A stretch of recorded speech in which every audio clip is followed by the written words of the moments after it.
Hey everyone, welcome to Sales Tip of the Week, episode 3. As a reminder, please hit the subscribe button at the bottom. You'll get an alert every week when I put up a new video, either my sales tip or some of the interviews. I got a lot of great interviews coming up after spending some time at URG last week. But the sales tip of the week is understanding what your minutes are worth. And what do I mean by that? I mean, if you work an 8-hour day, you have 480 minutes a day to make sales.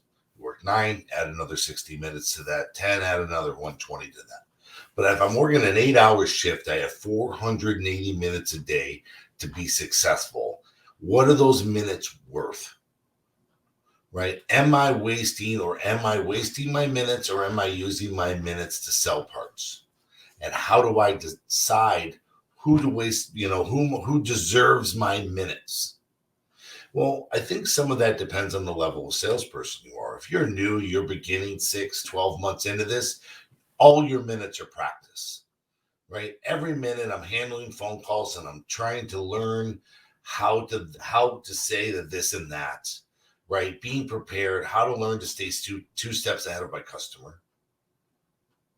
But after that, right after I get comfortable, which can take, some people can do it in 3 months. But once I get comfortable and I just start to decide, right, what am I using my minutes for? I'm using them to sell parts. That's what I'm doing, right? Not waste time. Now, some of those minutes can be a different level of salesperson. I get to $2, $3, $4, $500,000 a month. My minutes start to be worth more. So this is where I have to start looking at, can I afford to have some customers? Do I have customers that take up a lot of my minutes, but don't turn into a lot of sales?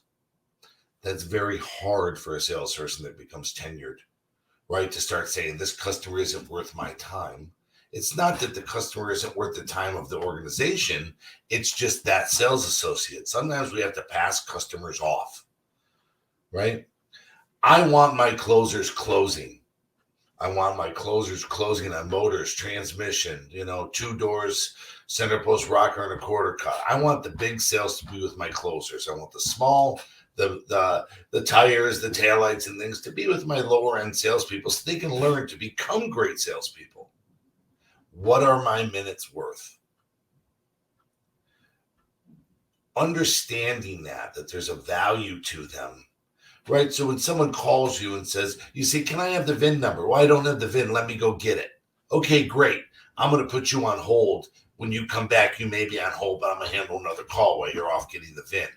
I'm not going to sit on hold for 4 minutes while someone goes to get the VIN, or I'm going to say to the customer, hey, I have the ability. Here's my number. Take a picture of the VIN. Text me with your phone number. I'll call you back when I have more information, and I'll go handle 2 or 3 more calls. Your minutes matter. Smoke breaks, right? I never saw so many people want to go check their own parts that were smokers, right? Easy on the smoke breaks, easy on the long lunches, easy on those things. All your minutes matter. If I have an hour for lunch and I cut it and made it only a half an hour and I allow myself to work a half an hour more a day, right? See, that's 1, 2, 2.5 more hours a week, 10 hours a month.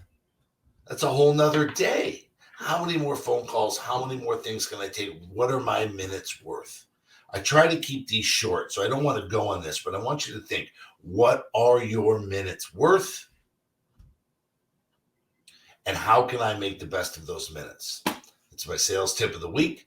I look forward to having you guys be a part of the channel, and I'll see you all soon. Take care.